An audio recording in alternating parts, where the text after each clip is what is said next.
Let's talk through three very popular and very common finishes. We have, from oldest to newest, we have shellac, we have lacquer, and we have varnish. Now, which one are you going to want to use for your specific project you're working on? Well, we'll go through and we're going to tell you the upsides and the downsides of each one. And by the end, you should have a pretty good idea which one makes the most amount of sense for your specific project. As always, if you like what you hear, if you like what we're producing for you, please hit the like button so other people can see this video, and definitely subscribe if you want to be notified of any future videos we make. Let's dive in. Hi, today we're going to take a look at three finishes that are well known, and we're going to compare them and contrast them and see what's best for you for your next project or for one that you're considering doing. And we're going to look at the technology today in the order that it was invented. And we're going to start with shellac, and then we're going to move on and talk about lacquer, and then we're going to finally talk about varnish, and then we'll come back and sum up all of that. We hope you like the video, and if you do, please hit the like button. And we also recommend that you subscribe so that we can keep you informed of new videos that we put out going forward. So, shellac. Shellac is the oldest finish we have here. It's been in use for probably 400 years. It is derived from insects, from the shellac bug, which grows in Asia. And this particular bug secretes a fluid onto plants, and then they harvest that fluid. They let it dry in sheets, and then they crack the sheets with something hard, and it turns into this flaky, kind of hard mixture or material that you then mix with a solvent, and you simply stir it. Sometimes it takes a lot of stirring, but you stir it, and these flakes dissolve into the solvent, and you are left with the finish, that being shellac. You can also buy the shellac already mixed. I don't recommend doing that because it's quite a bit more expensive, and there are some steps involved with mixing it, but it's not rocket science and you won't have any trouble doing it. I will tell you that you need to learn a little bit about what strength of shellac you want to use if you're going to use this finish. It comes in, it is made based on the quantity of the flakes that you mix with a given quantity of the solvent. And they have what's called a 1 pound cut, or a 2 pound cut, or a 3 pound cut, which are directly in proportion 1 to 2 to 3 of the amount of shellac flakes that you mix with the solvent. Now, shellac was used back then because basically that's the only semi-durable finish that they had to use. It is not a very durable finish. If you have antique furniture, you already know that you don't want to set anything wet on it, you don't want to set anything hot on it, and you don't want to abrade it in any way that might scratch it, because its shellac surface is very susceptible to heat, to moisture, and to abrasion. So I would really recommend using this only if you're trying to refinish part of an antique that's already finished in shellac and you're trying to match what you have. Not only does it come in different strengths, 1 pound, 2 pound, 3 pound, but it also comes in different hues. Shellac always imparts some sort of a color. This is a de-waxed super blonde, and by super blonde they mean it doesn't impart much color. You can get other colors of shellac to actually enhance the color of the wood should you desire to do that. The next chemical family here that was invented was lacquer, and this was invented post-World War I, and it became the go-to finish for furniture, and particularly for commercial furniture makers. The key characteristics of lacquer are, number one, it really dries very quickly, almost instantly. You can recoat lacquer within 15 to 30 minutes, depending on your environment in terms of the temperature and the moisture, humidity. The other key characteristic of lacquer is its toxicity. It is extremely toxic. It puts off fumes that you have to protect yourself from completely, and that means not using the lacquer in an enclosed area. Like if you're in your garage, you would want to put the garage door up or use it outside. You would wear breathing equipment to prevent any of the fumes, prevent you from breathing any of the fumes from lacquer. And it's also highly flammable. So it's toxic and it's flammable. So you would not apply lacquer in a closed space that had a pilot light, like a stove, a furnace, or a water heater. Now, lacquer, the fact that it dries quickly is why it became so popular, and it remains so popular with furniture manufacturers. So if you're in the furniture business, you want to be able to put, say, 5 to 10 coats of lacquer on your furniture, because you have to put that many coats on to get any kind of durability. You want to be able to do that quickly and move that furniture out of your shop. And so this is generally sprayed on with a commercial sprayer. If you're going to do it at home, you would probably want to have an HVLP sprayer, or you can buy cans of it with spray cans. The trouble with the spray cans is that it's expensive if you're going to do a large area or a lot of coats. The trouble with the HVLP is you have an initial expense of buying the sprayer. Now, lacquer is more durable, quite a bit more durable than shellac, but it still is susceptible to water damage and abrasion and hot surfaces being put on it. So you need to be careful about that. The third family of finishes that we're going to talk about today is called varnish. Varnish is a technology that mixes a resin with an oil under a heating process to get them to mix properly. And there are several different kinds of varnish, different classes of varnish on the market. And the class of varnish is dependent typically on which resin is used to do the mixing. So you can get a resin that produces a soft, flexible finish, or that produces a hard, more on the brittle side finish.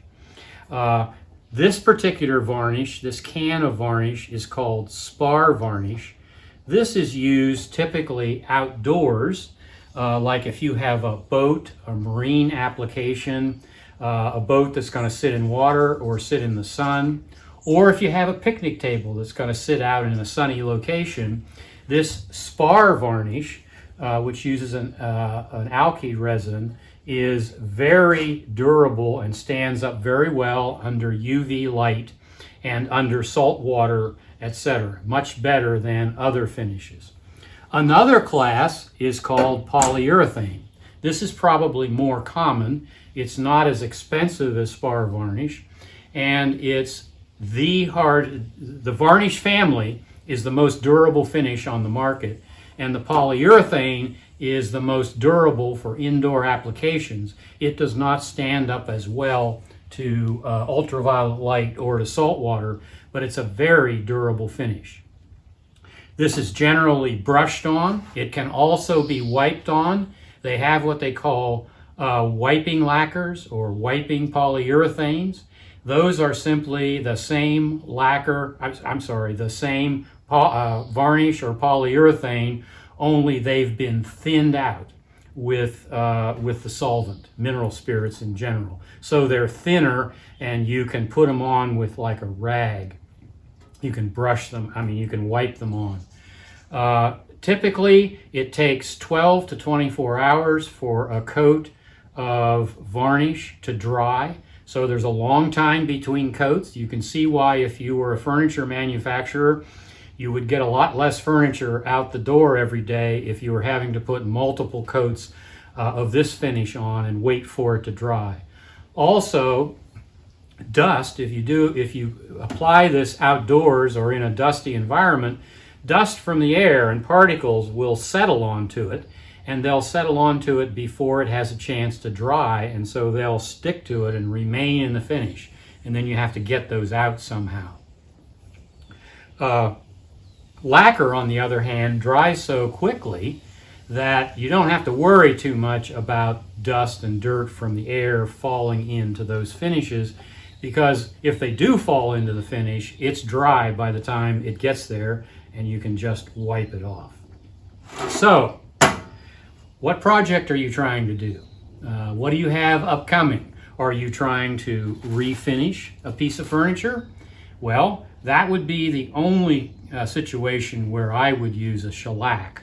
Otherwise, it's an old technology which really has characteristics that we don't like very much. It's susceptible to wear, it's susceptible to heat, abrasion, and water. So I would only use it if you're finishing a piece, refinishing a piece that was originally finished with shellac. Lacquer, if you were going to, let's say you wanted to refinish your kitchen cabinets. Well, if you were going to use a finish that takes 12 to 24 hours to dry per coat, and you're brushing it on one stroke at a time, that's going to be a big project with a lot of brushing and a lot of waiting for it to dry. Then you would probably want to consider this lacquer, and you could spray a lot of coats on. You could take it outside and take your cabinets down, take them outside and spray it, and you could have the whole job done rather quickly. Of course, you have to pay for acquiring an HVLP or similar sprayer, and that technology costs several $100s. And so if you also want a very durable finish, the best finishes to use are in the Varnish family, and you can get several different types of varnish depending on your particular application. Now, I've just scratched the surface here on these particular kinds of finishes. If you really want to delve into this and learn a lot about it, I can recommend this book, Understanding Wood Finishing, by Bob Flexner. I think this is the best book on the market on the subject. Another excellent book, slightly less expensive, is this one called Great Wood Finishes by Jeff Jewett. I could recommend either one of these. I own both of them because there's information in each of them that the other one doesn't have. But that's only if you want to delve into it in some depth, because you have a particular situation that requires more knowledge than what we've talked through here today. Well, we have a swing set here. It's made of wood, and we're going to put it outside. And so it would be a good idea, it's a good idea to finish the wood, put something on it to protect it. We don't want it to crack, and we want to reduce the weathering, or at least slow down the weathering, which will take place outside in this climate in the sunshine. And we've said that the best kind of finish to use in that circumstance, where you're going to be outside and where you're going to sit in the sun, is a varnish. And in particular, the best variety is spar varnish, because it's very ultraviolet resistant and it works very well. So we have a quart of spar varnish here. It's oil-based, so we just remove the lid, just take a stir stick of some sort and give it some stir, because you want it to be evenly distributed. That should do it. Now, since this is an outdoor project that we're really not as interested in the appearance as we are interested in the durability and the ease and quickness of putting it on. So we're going to use one of these disposable brushes that you can buy in a big box store. They're very inexpensive. Since this is not a water-based finish where you can just clean it with soap and water, you would have to use mineral spirits or paint thinner to clean your brush, and that takes some effort and some time.